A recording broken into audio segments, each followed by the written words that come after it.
பூங்காக்களுக்கு மட்டுமே அனுமதி வாங்கியிருக்கிறார்கள். மீதமுள்ள 19 தொழில் பூங்காக்களுக்கு இதுவரை அனுமதி வாங்கவில்லை. அப்படி என்றால் அந்த 19 தொழில் பூங்காக்களில் இருக்கின்ற வெளியேற்றுகின்ற நீர் எவ்வளவு மாசடைந்திருக்கும், எவ்வளவு காற்று மாசடைந்திருக்கும், சுற்றுப்புற சூழல் மாசடைந்திருக்கும். இப்பொழுது ஈசன் முருகசாமி அண்ணனுக்கு நன்றாக தெரியும். அந்த ஈரோடு பெருந்துறையில் அவர்கள் இருக்கின்ற அந்த சிற்பேட்டை இடத்தில் இருந்து 20 கிலோமீட்டர் தூரத்திற்கு மண்ணளங்கள் நீர்வளம் விவசாயம் செய்ய முடியாமல் சூழ்நிலை ஏற்பட்டு இப்ப புற்றுநோயால் கொத்தான மக்கள் அங்கு இருந்து கொண்டிருக்கிறார்கள்.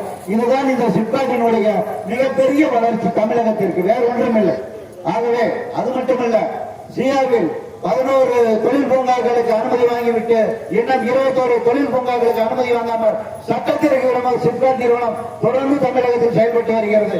ஆகவே இங்கு மட்டுமல்ல, நாங்கள் நாமக்கல் மாவட்டம் மலையப்பட்டியில் இன்றோடு 191வது நாள் உங்களாட்டவர் நாங்களும் தொடர் காத்திருப்பும் போராட்டத்தில் ஈடுபட்டு வருகிறோம். 105 அறவழி போராட்டங்களை நடத்திவிட்டோம். ஆனால் தமிழக அரசு அதை பற்றி எண்ணிக்கூட பார்க்கவில்லை. விவசாயிகள் செத்தா என்ன, பொறுத்தால் என்ன, நம்மளுடைய பரம்பரையை முடிசூட்ட வேண்டும், அடுத்தது ஆட்சி அமைக்க வேண்டும் எண்ணத்தில் இருந்து கொண்டிருக்கின்ற இந்த அரசியல் பேச்சு எந்த புரிவனமும் இல்லை. ஆகவே இப்போதெல்லாம் ஒன்று சேர்ந்திருக்கின்ற நம்மளுடைய அரசியல் விவசாய சங்க பிரதிநிதிகள் அடுத்து இதே போன்ற நம்மளுடைய மிகப்பெரிய விவசாய சங்கங்களை கூட்டி நம்மளுடைய மிகப்பெரிய அடுத்த தேர்தலை நாம் விவசாயிகளுக்கு எதிராக யார் இருக்கிறார்களோ அவர்களை இந்த இடத்தில் இருந்து அகற்றுவதற்கு நாம் இன்று முதல் ஒவ்வொருவரும் உறுதி கொள்ள வேண்டும், போட வேண்டும் என்று கூறி பேச வாய்ப்பிற்கு நல்ல உள்ளவர்களுக்கு நன்றி கூறி விடைபெறுகிறேன். நன்றி, வணக்கம். 10 பேருக்கு மொத்தமாக ஒரு சின்ன கருத்து. மேடையில் அந்த பக்கம் நான் போகும்போது 2-3 பேர் சொன்னாங்க, கிட்டத்தட்ட 33 பேர் மேல உட்காந்துருக்கேன். அப்படி 3 நாள் நடந்தா நாங்க ஒரு அரை மணி நேரத்துல இருந்து 5 மணி நேரத்துல நாங்க போய் ஆகணும்னு. அதனால குரலும் பொருளும் போல நிச்சயமா நல்ல கருத்துக்களை சொல்றவங்க எல்லாம் இங்க இருக்காங்க. அது மக்கள் மத்தியில எடுபடும் என்ற தாழ்மையான வேண்டுகோளை வைக்கின்றோம். நல்லது, மிகச்சரியா ஐயாவே ஒரு வழிகாட்டியா சொல்லியிருக்காங்க. அந்த வகையில மலைமகள் அலைகடல் விளைநிலம் என்று 3ஐயும் ஒருங்கிணைத்து அற்புதமாக மக்களுக்காக செயலாற்றிக் கொண்டிருக்கின்ற எம்.எஸ். செல்வராஜ் அவர்களை விரைந்து அழைக்கின்றோம்.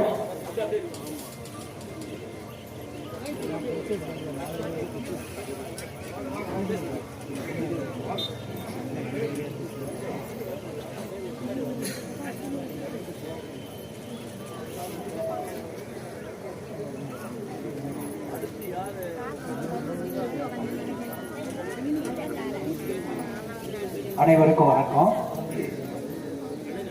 நான் ஊட்டியிலிருந்து வரேன். ரொம்ப சிரமத்துக்கு மத்தியில தான் வந்திருக்கிறேன். இந்த கூட்டத்தை பொறுத்த வரைக்கும் இங்க வந்திருக்கக்கூடியவர்கள், குறிப்பாக பெண்கள், இன்னும் விவசாய தொழிலாளர்கள், அதே மாதிரி விவசாயிகள் இன்னும் உறுதியாக உங்களுடைய போராட்டம் வலுப்பெறணும் அப்படிங்கறதுக்காக தான் அமர்ந்திருக்கோம். நீங்க எல்லாரும் என்ன புரிஞ்சுக்கணும் அப்படின்னா, என்ன நடக்குது நம்ம நாட்டுல, நம்மளை ஆளக்கூடியவர்கள் எல்லாரும் சொல்றாங்க நாங்க வந்து உங்களை காப்பாற்றுவோம் அப்படின்னு. ஆனா யாரும் காப்பாத்தலன்னு நமக்கு தெரியுது. அப்ப என்ன பண்ண போறோம்? தோழர் அருண் சொன்னாரு, இந்த விவசாயிகளை, விவசாய சார்ந்து வாழ்றவர்களை ஒருங்கிணைக்கிறது அப்படிங்கிறது இன்னைக்கு ஒரு மிகப்பெரிய சவால். ஏன்னா மக்கள் வேற விஷயங்களை ஒருங்கிணைக்கிறாங்க, சம்பந்தமே இல்லாதது. நம்முடைய மண்ணுக்காக, நம்முடைய விவசாயத்துக்காக, நம்முடைய நாட்டுக்காக மக்கள் ஒருங்கிணைகிறது பெரிய கஷ்டம். நீங்க எல்லாருமே இங்க மறக்கக்கூடாது. குறிப்பாக விவசாய சங்க தலைவர்கள் 2001ஆம் ஆண்டு புதிய பொருளாதார கொள்கை காட் அக்ரிமெண்ட், இன்னும் சொல்ல போனா உலக வர்த்தக நிறுவனத்தை கூட நம்ம நாடு போட்ட ஒப்பந்தம்.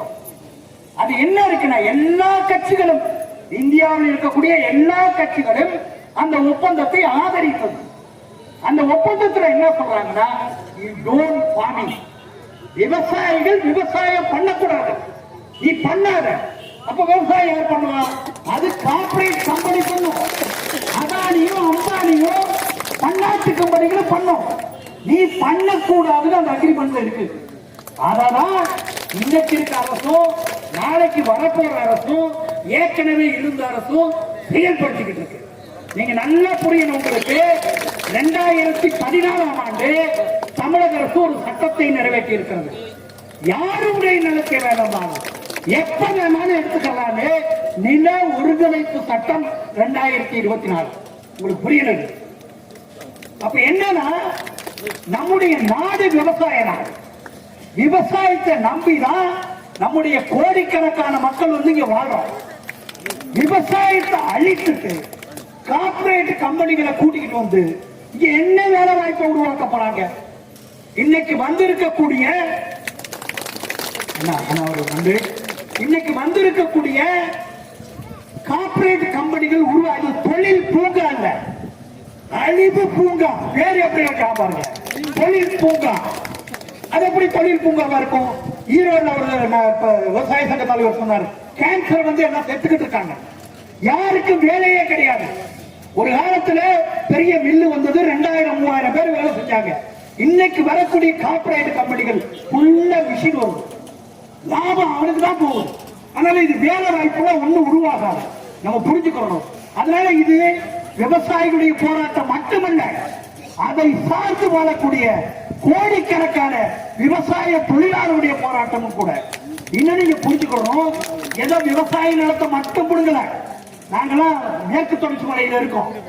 எங்க பகுதியில அங்க வாழக்கூடிய மலை குறைவாழ்வு மக்களை புலியை காப்பாற்றுறோம், யானையை காப்பாற்றுறோம், காட்டை காப்பாற்றுறோங்கிற பேர்ல மக்களை வெளியேற்றான். இன்னைக்கு விவசாயிகளுக்கு எவிக்ஷன் நோட்டீஸ் கொடுத்திருக்கிறான். இப்ப வட இந்தியாவில இருந்து லட்சக்கணக்கான தொழிலாளர்கள் தமிழ்நாட்டுக்குள்ள வராங்க.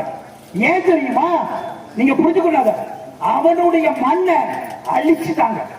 ஜார்க்கண்ட், சத்தீஸ்கர், பீகார், உத்தராகண்ட் அங்கெல்லாம் போய் பார்த்தோம்னா பெரிய மலைகளை அதானி அம்பானியும் மைனிங்காக அள்ளிக்கிட்டு போறாங்க.